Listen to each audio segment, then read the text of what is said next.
Pemirsa, pemerintah DKI Jakarta meluncurkan operasional bus City Tour bagi penyandang disabilitas. Untuk mengetahui informasi seputar bus City Tour ini dan juga beberapa berita Jakarta lainnya, kita bergabung dengan reporter Erik Gumaryadi dan juru kamera Muhammad Rinto yang bertugas di Balai Kota. Iya, Erik, apa maksud dan tujuan pemerintah Provinsi DKI Jakarta untuk meluncurkan City Tour bus ini untuk penyandang disabilitas?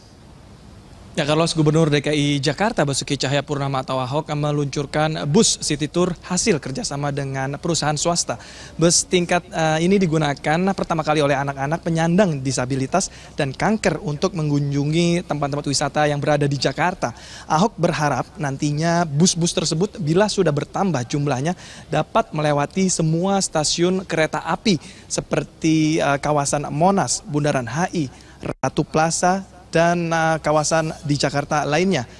Sekitar 50 anak-anak penyandang disabilitas dan kanker antusias memasuki bus. Ada pula anak berkursi roda yang masuk melalui lantai penyambung yang bisa dilipat untuk memudahkan roda kursi melewati pintu bus. Bus dengan kapasitas 69 penumpang ini dilengkapi dengan pesawat televisi LCD, CCTV, GPS, dan juga penyejuk udara. Ahok sempat memeriksa ke dalam bus sejenak sebelum akhirnya bus ini mengantar anak-anak keluar dari Balai Kota menuju Monas dan Museum Fathahillah Kota Tua. Gubernur DKI Jakarta Basuki Cahayapurnama atau Ahok mengatakan bus Transjakarta yang berada di sisi kiri ini akan difasilitasi lantai dan jok lipat bagi penyandang disabilitas. Erik, selain peluncuran bus City Tour untuk para penyandang disabilitas, kita kemudian beralih ke informasi lainnya bahwa terkait banyaknya anak Jakarta yang kekurangan gizi, Pemprov DKI Jakarta berencana memberikan subsidi daging untuk anak-anak kurang mampu. Bagaimana kemudian mekanisme dan prosedur untuk pemberian subsidi ini?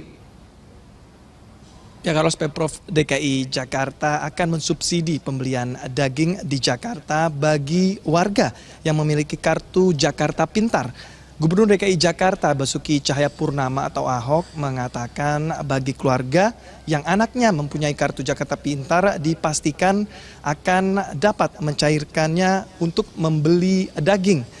Dan Pemprov DKI Jakarta akan mensubsidi penjualan daging yang tersebar di pasar di ibu kota. Nantinya mereka dapat membeli atau mencairkan dengan mudah seperti layaknya membeli buku. Dan berikut keterangan Gubernur DKI Jakarta Basuki Cahayapurnama. Makanya kita dorong selain di posyandu mendata mereka, otomatis anak-anak yang kurang gizi itu kalau dia sekolah pasti dapat KJP. Nah sekarang kita lagi merancang, kita lagi siapkan di perubahan ini, nanti pembelian daging untuk protein kita mau kasih diskon, kita yang kasih untuk pemegang KJP. Nah sehingga anak-anak yang pemegang KJP pun tiap minggu masih bisa merasakan makan daging yang baik. Nah itu kita akan lakukan. Kita lagi siapkan ini, memang soal kartunya. Jadi keluarga yang punya anak KJP, dia akan disubsidi untuk membeli bahan pokok. Nah sama seperti sekarang kan anak-anak KJP sebagian dia ke Carrefour masih ada beli makanan, kita masih lolosin sebetulnya. Karena kita yakin pemegang KJP ini adalah orang-orang yang perlu mendapatkan asupan gizi. Ya, Mesa, bagi Anda para orang tua wajib mewaspadai jajanan yang jual bebas kepada anak-anak Anda baik di lingkungan sekolah maupun di lingkungan sekolah maupun di lingkungan rumah. Karena baru-baru ini ditemukan kasus warga di Pekayon, Bekasi Selatan, Jawa Barat dikejutkan dengan jajanan anak-anak yang berisi mainan mirip kondom.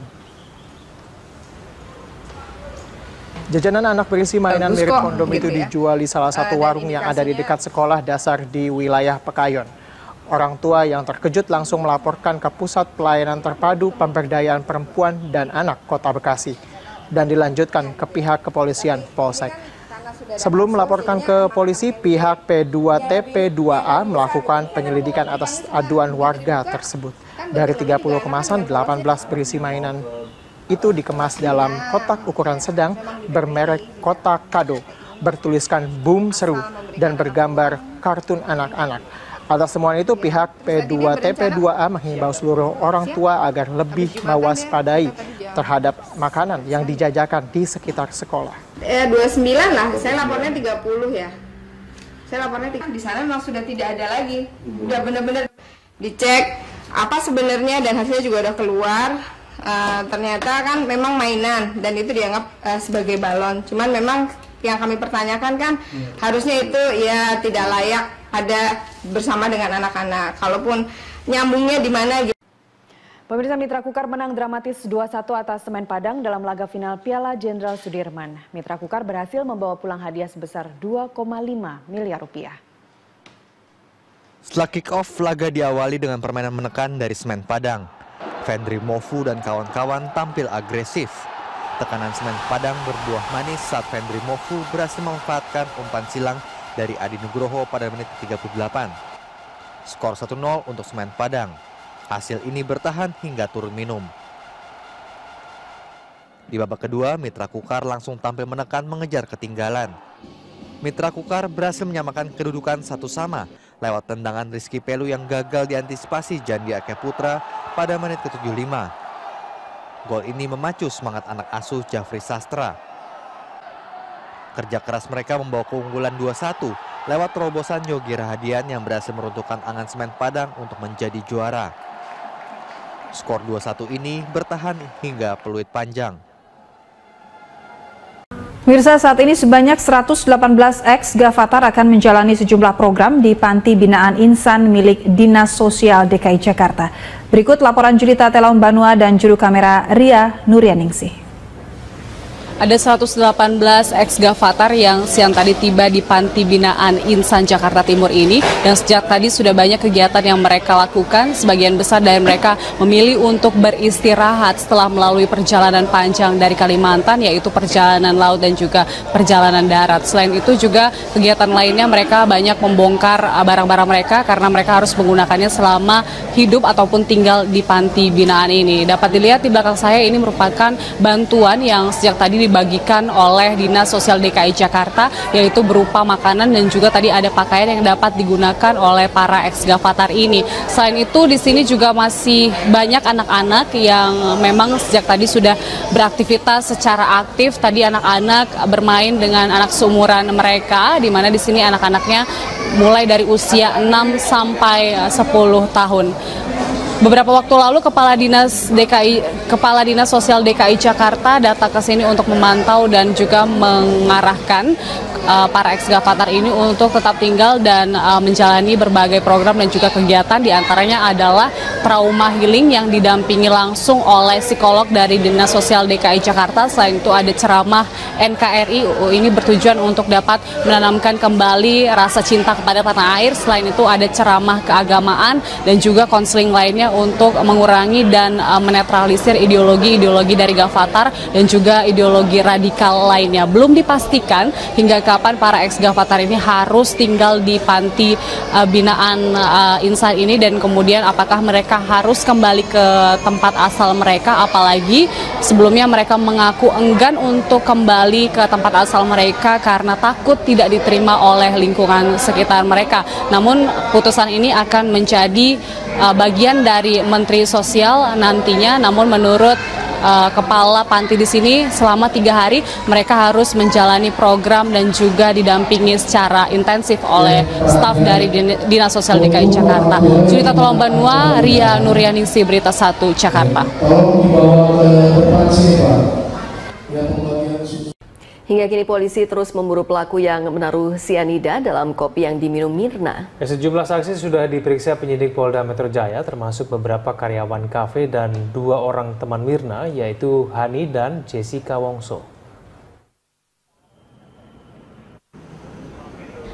Ditemukannya racun sianida dalam kopi yang diminum Wayan Mirna Salihin mengundang pertanyaan, dari mana pelaku mendapatkan racun mematikan itu? Bukan spekulasi, sianida tidak dijual bebas. Sianida hanya dijual bagi mereka yang punya izin dari polisi atau dalam bentuk drum seberat 50 kg. Polisi menduga pemberi sianida untuk Mirna memiliki profesi khusus. Sang pemberi adalah orang yang tidak asing dengan racun mematikan tersebut, atau sang pemberi memang punya akses untuk mendapatkan senyawa mematikan itu. Bukan tanpa sebab jika spekulasi yang berkembang adalah Mirna dibunuh. Sebab pengguna sianida bukan orang sembarangan. Racun sianida merupakan salah satu racun paling mematikan. Dalam kajian yang terdapat dalam laman BPPT, pada dosis rendah cyanida biasa digunakan petani untuk membunuh hama tanaman. Namun, dalam dosis yang lebih besar, racun ini bisa memberikan efek kejang-kejang hingga menyebabkan korbannya meninggal dunia. Zat cyanida bahkan mampu membunuh korbannya hanya dalam waktu 15 detik saja. Zat cyanida yang terkandung dalam kopi yang dikonsumsi Mirna adalah sebanyak 15 gram atau setara dengan 1 sendok teh. Jumlah tersebut mampu menewaskan hingga 25 orang. Hingga kini polisi terus memburu dari mana pelaku mendapatkan racun tersebut dan siapa yang menaruh cyanida dalam kopi yang diminum Mirna. Sejumlah saksi sudah diperiksa penyidik Polda Metro Jaya, termasuk beberapa karyawan kafe dan 2 orang teman Mirna, yaitu Hani dan Jessica Wongso. Polda Metro Jaya mengisyaratkan mulai membidik tersangka untuk kasus kematian Mirna. Polisi juga sudah mengantongi 4 alat bukti yang akan digunakan untuk menetapkan